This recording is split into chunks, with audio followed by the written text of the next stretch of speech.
All right, I think we have enough for a quorum. We can get started this evening. Open your Bibles, please, to Romans chapter 12, verse number 15.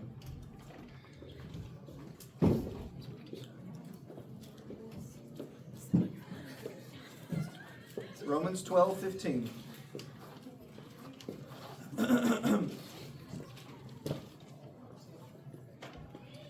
All right, so as we said last week when we started this, started to study this chapter, this is very much like a Sermon on the Mount. It's like Paul's version of it.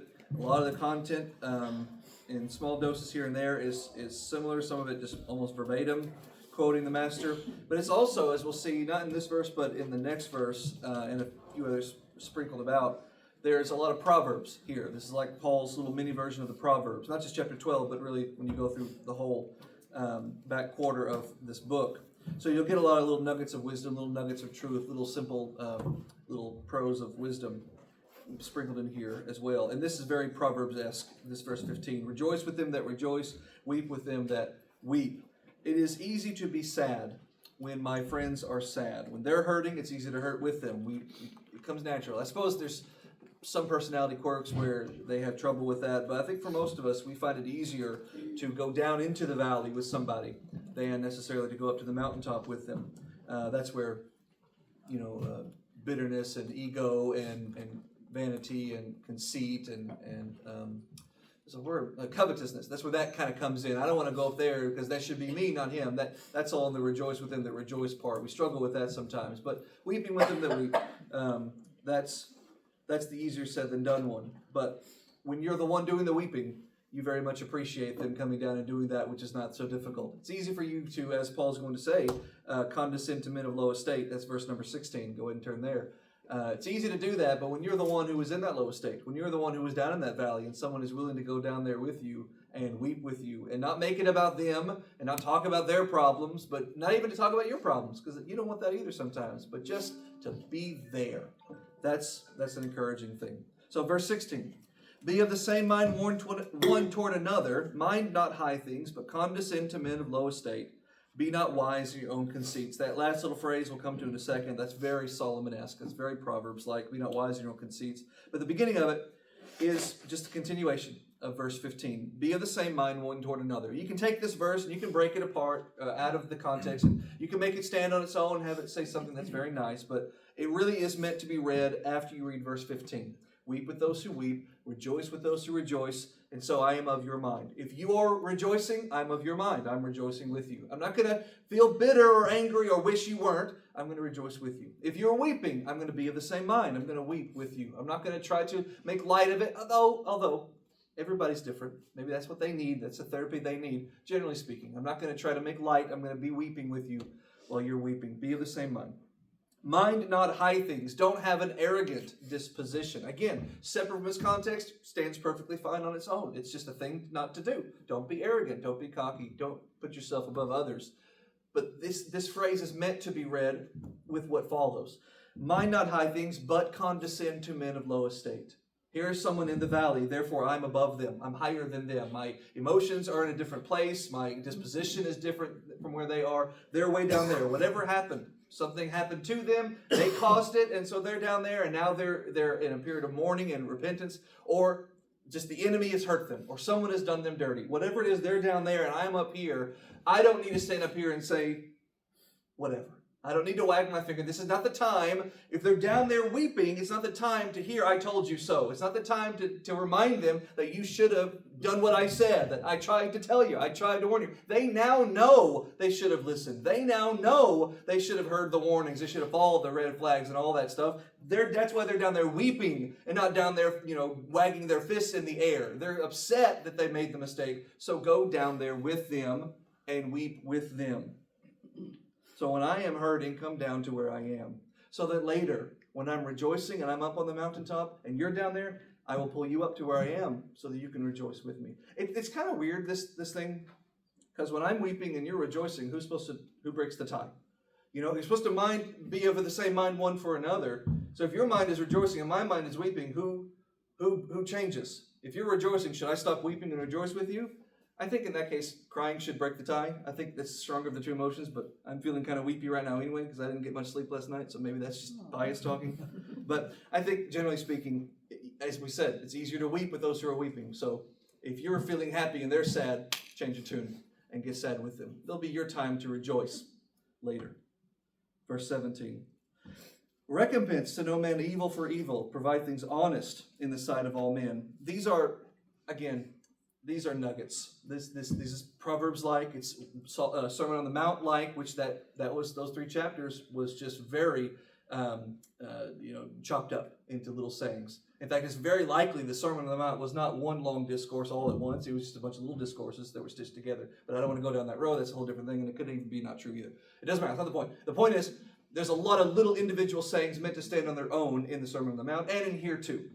You could take this on its own. Recompense to no man evil for evil. Provide things honest in the sight of all men. And it segues into a whole thing about vengeance and so forth. But you can also see how it's a cousin to the previous verse. Here's someone down in the valley. Someone is weeping. Someone is upset. Go down there and weep with them. Okay, why are they weeping? Something has happened to this person, this brother of mine, this fellow Christian, this sister of mine, this person who loves the Lord, who tries to do what is right and tries to be righteous in the sight of God. And someone who is against that has hurt them. Something in me stirs. Some sense of justice stirs. Some sense of I need to balance these scales stirs up within me because I am made in the image of God, and God is a balancer of scales. God is a righter of wrongs. God is a retributor. God is a payer-backer. And I have that within my DNA because I am made in His image. But I am called to suppress that, as we'll see in a minute, and give that to the Lord to handle in His own time, in His own way. Don't pay back evil for evil. He does me wrong. My inclination, do him wrong right back. I'm going to hurt you as much as you hurt me. The problem with that is you are not God.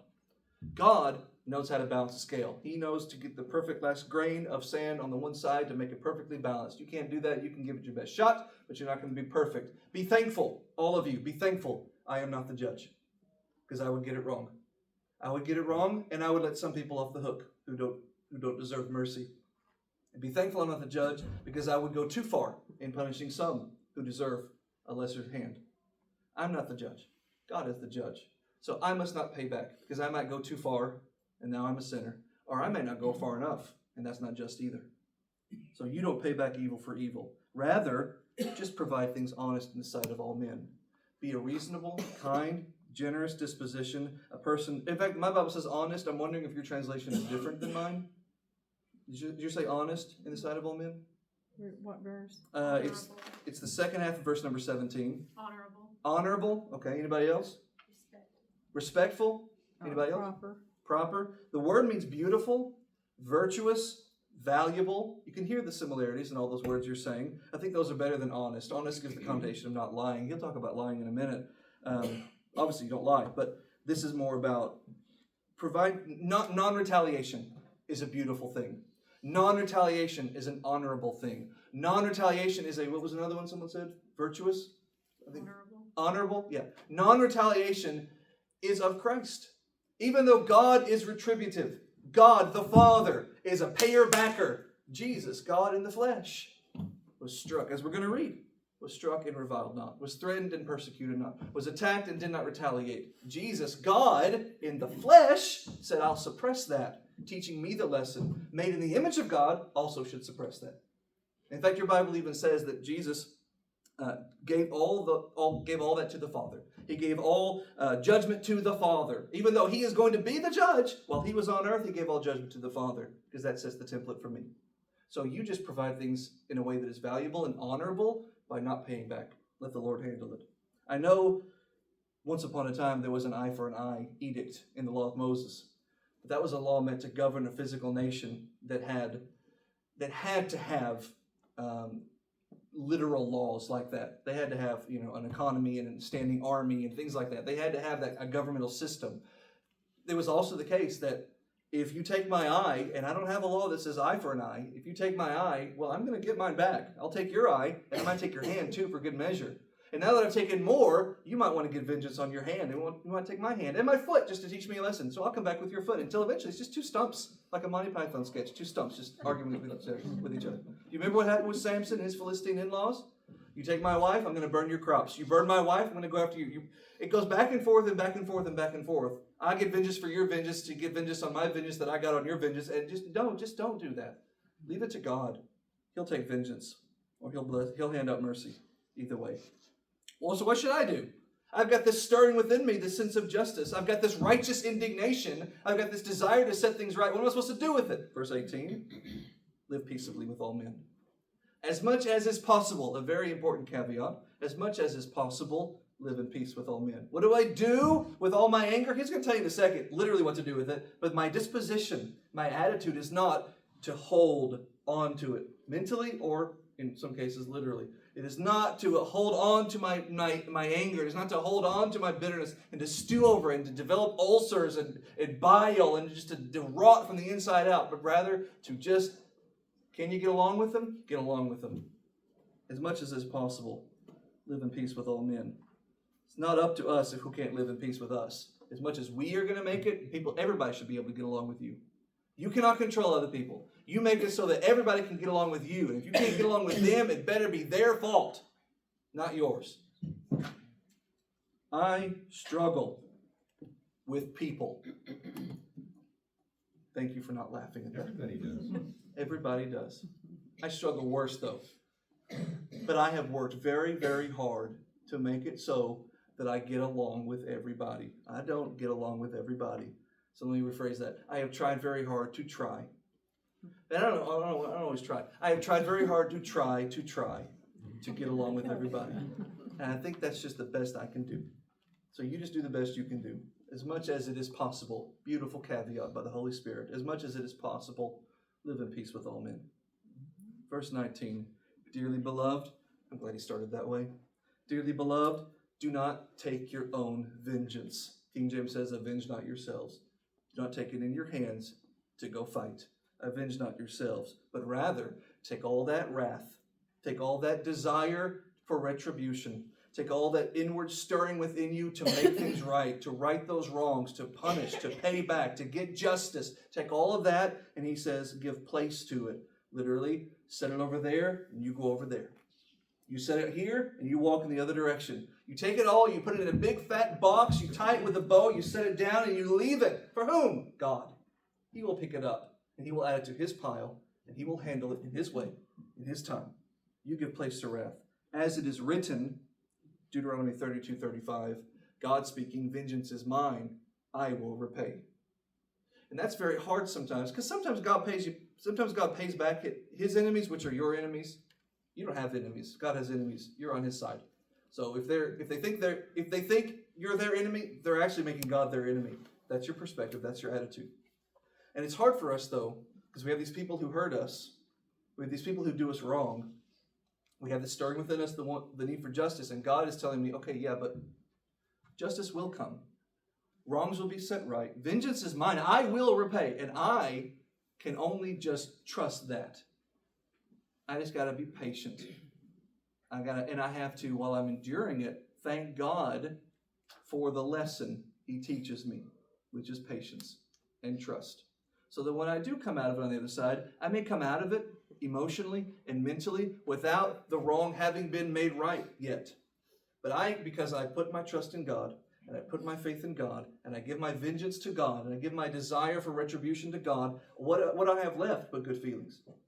What do I have left but just contentment and satisfaction that I serve a God who will eventually make it right? And once I have that, all I have left is peace. So even though I'm going to have that peace without the wrong being made right, I trust that wrong will be made right.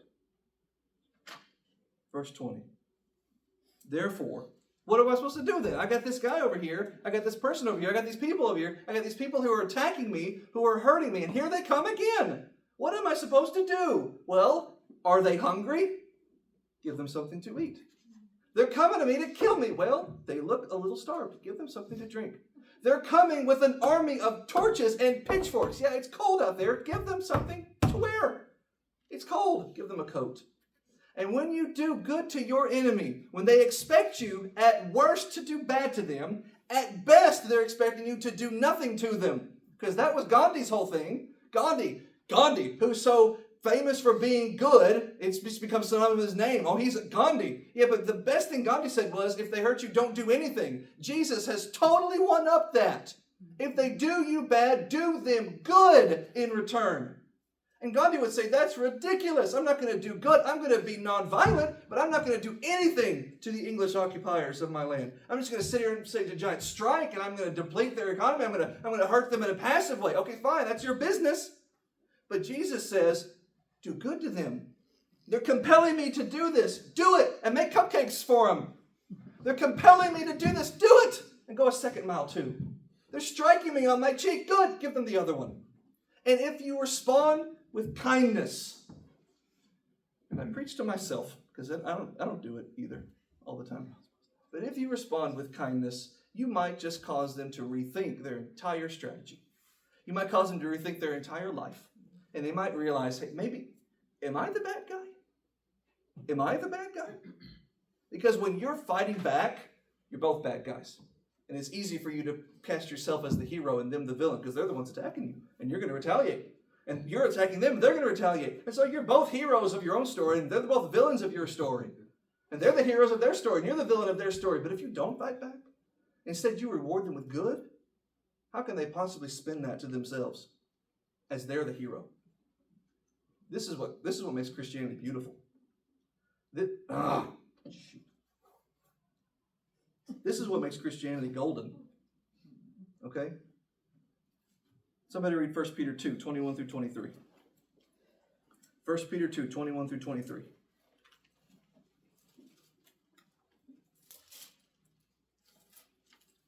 For to this you have been called, because Christ also suffered for you, leaving you an example so that you might follow in his steps. He committed no sin, neither was deceit found in his mouth. When he was reviled, he did not revile in return. When he suffered, he did not threaten, but continued entrusting himself to him who judges justly. There's a lot of reasons why you are saved. All right, there's a long list of things you can answer to the question, what do I get out of salvation? Why am I saved? It's a long list, okay? So this is not the only one. But it is fair game to say Jesus saved you to suffer for him. Jesus saved you to go be beaten up by the world. Jesus saved you so that you could have hardship. That's not the only reason, but that is a valuable reason. For even hereunto were you called. This is why you were invited. This is what the gospel is. Okay? Come suffer with us.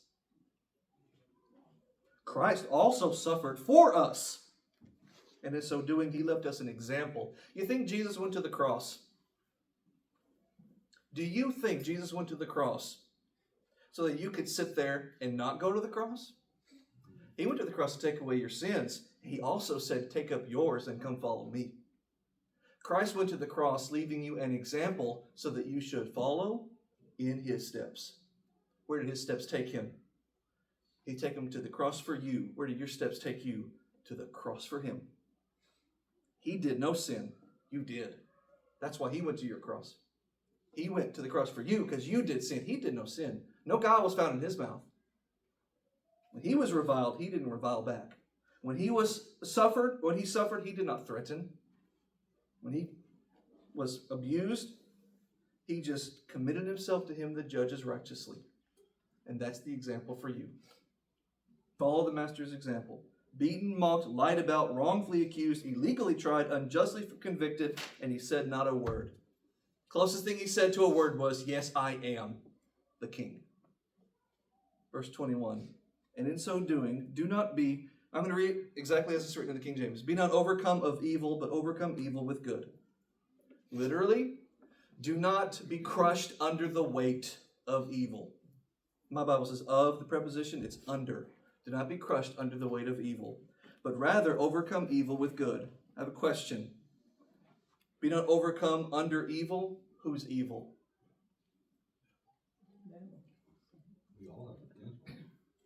Whose evil is Paul talking about? It's my evil. my potential evil.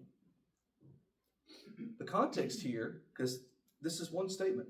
The second half is overcome evil with good. He's telling you to do these things. He's telling you to avoid these things. He's telling you, listen, my enemy might kill me, okay? My enemy might kill me. And in that sense, my enemy might overcome me in my physical life. That's not what Paul's talking about. Paul is saying, do not take vengeance. That's where we started this little context a few verses ago. Do not take vengeance. Give place to your wrath. If you do not, if you hold on to your wrath, if you try to justify yourself, if you try to right your own wrongs, if you try to take your own vengeance, then you will be consumed by doing evil. You will be taking upon yourself to be the judge, which Jesus does not give you the authority to do. Matthew chapter 7, verse 1.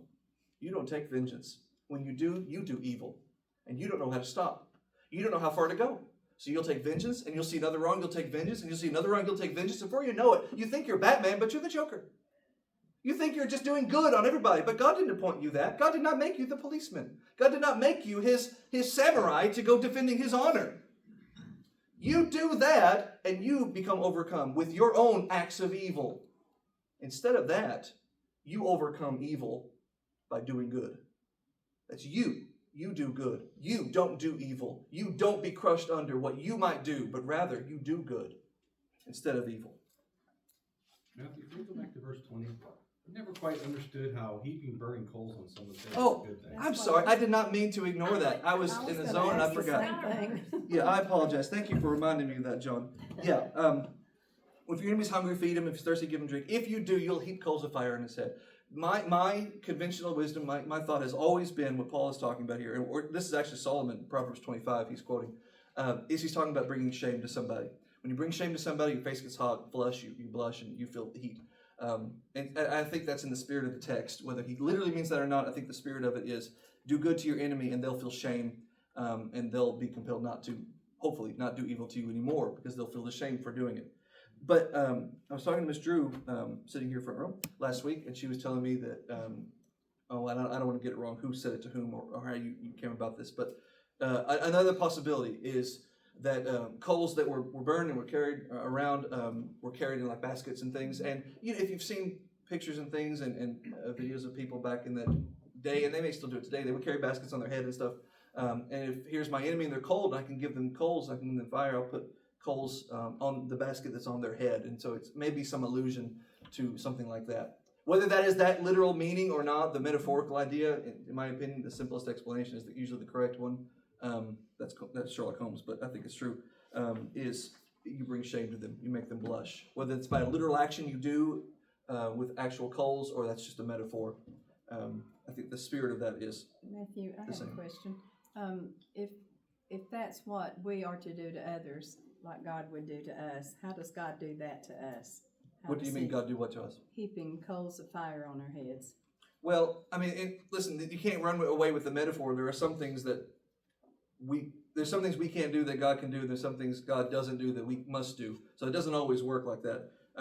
But I think it is still the case if I'm the one who's doing wrong, God can bring shame to me, and God does bring shame to sinners, but he does so through the conviction of the heart and the preaching of the gospel. So yeah, in that sense, they'll feel shame. But Paul is here talking about not God in you, but you in a person. So it's not always a perfect equation where God does the same thing, not exactly. There is a way in which God brings shame to sinners, but it's not the same way that I might do it, because God cannot be persecuted. Jesus was, and that's why we quote from Peter talking about Jesus. But God cannot be persecuted, so God would never have the opportunity to do good to someone who's doing him harm. You know what I mean? Whereas I do. So it's not a perfect analogy in that sense. Does that make sense? This is the last verse before we move on to chapter 13. Don't be overcome with evil, but overcome evil with good. Would somebody please read Ephesians 4:26? Ephesians 4:26.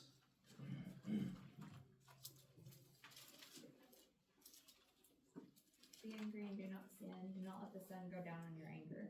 It is not a sin to get angry. It is not a sin to get angry. Now there are circumstances. If you are unjust in your anger, if you're reacting angrily and frustratedly and so forth, that's something that is a righteous thing. Well, that's a you problem. Okay, lots of sinners get mad when good things happen and righteous prevails. That's obviously.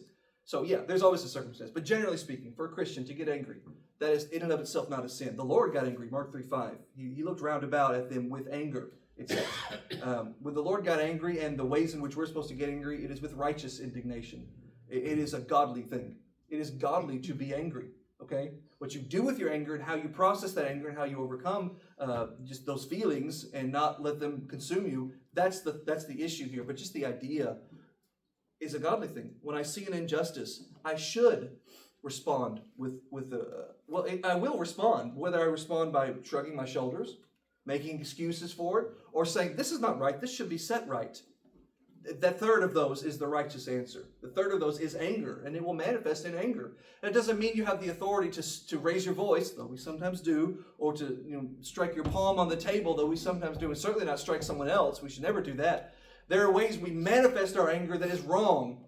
Jesus, however, one time flipped tables, right, and struck a whip. Now, he didn't hit anybody with the whip, as far as I can tell. He just cracked it and scared some people and drove them out. That was purely righteous indignation. He saw what was being done. He said, this is not right. This must be set right. And I would remind you, you might be tempted to say, well, Jesus is God, so he has the right to do that. You can't do that here.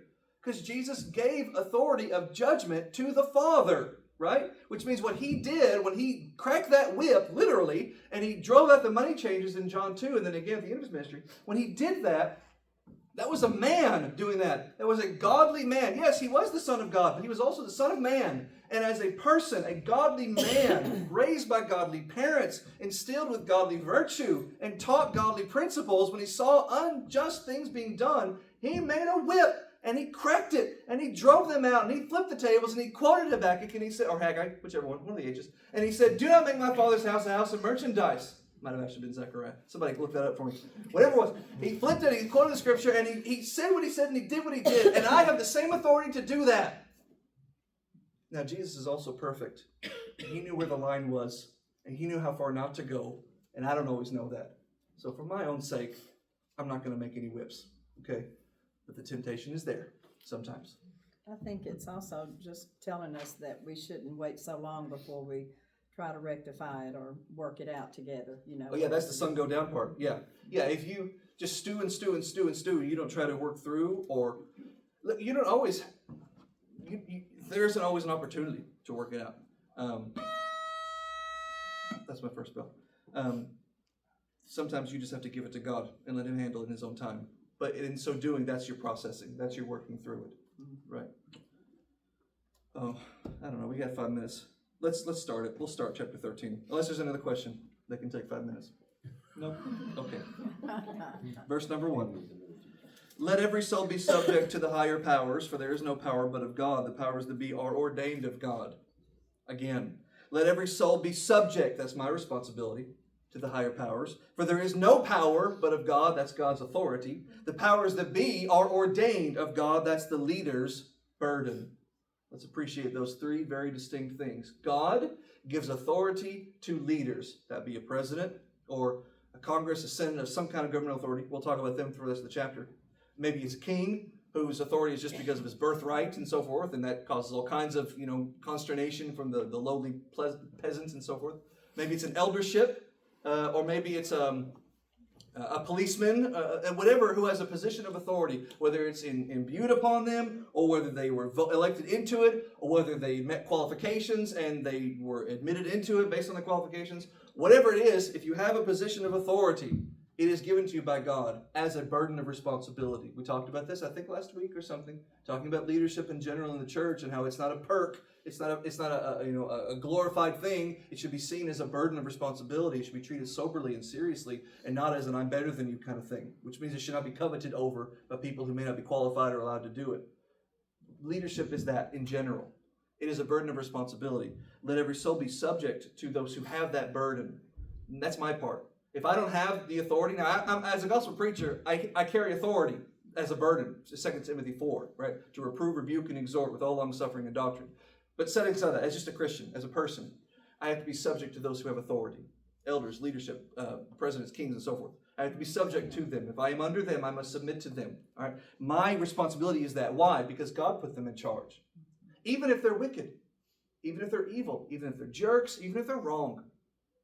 With the caveat being we must obey God rather than men. If they try to get me not to obey the Lord, that's set aside, generally speaking. God put them in power. God put Rome in power. God put the United States in power. God put, for a short period of time, Hitler in power over Nazi Germany. And you think, well, Hitler. Well, Caesar, right? They're all wicked. They're all evil. God put Babylon in power. God used Babylon to murder and rape and pillage and destroy Judah in 586.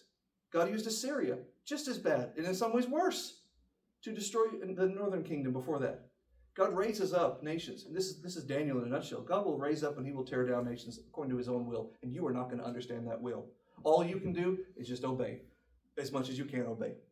If they tell you about the golden idol, by all means, go to the fiery furnace instead. But if they don't tell you about the golden idol, they tell you to pay your taxes, you can't say they're wicked, and so I'm not going to pay your taxes, because then you're wicked for not paying your taxes. And I hate paying taxes.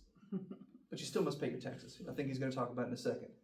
And if leadership does something that is bad leadership, they do so with the understanding that they are going to give an account for it.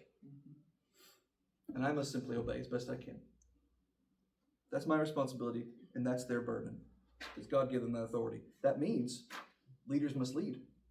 And if leaders take the power that comes with leadership and don't use it, and they not delegate, which is a good act of leadership, but they pass the buck, or they don't act on their leadership, or they don't carry out discipline, which is what he's going to talk about, the sword in vain in just a moment. They don't carry out discipline, or if they tolerate things that are wicked, or if they make bad, poor decisions, okay, they're going to give an account. You can't play both ways. I get the leadership, so I get all the perks and all the glory that comes with it. No, you get the burden of responsibility. You're a steward of something God has given you. Take care. Consider. If any man desires the office of a bishop, he desires a good work, but a bishop must first be, what's the first qualification? Blameless. It's a tough job, but that's the job you take. And whoever resists that power, verse 2, resists the ordinance of God. God put them in power, even if they're wicked, even if they're evil. You don't know God's plan. You don't know what he's got figured out. God put them in power. To resist it is to resist God. And those that resist will receive in themselves damnation. Those who, listen, the same is true of leaders who don't do their leadership job right. Damnation. That's Paul's word. Condemnation, if you want to soften it. But he's talking to me here. If I resist, that's on me. So what about George Washington? We'll talk about him next week.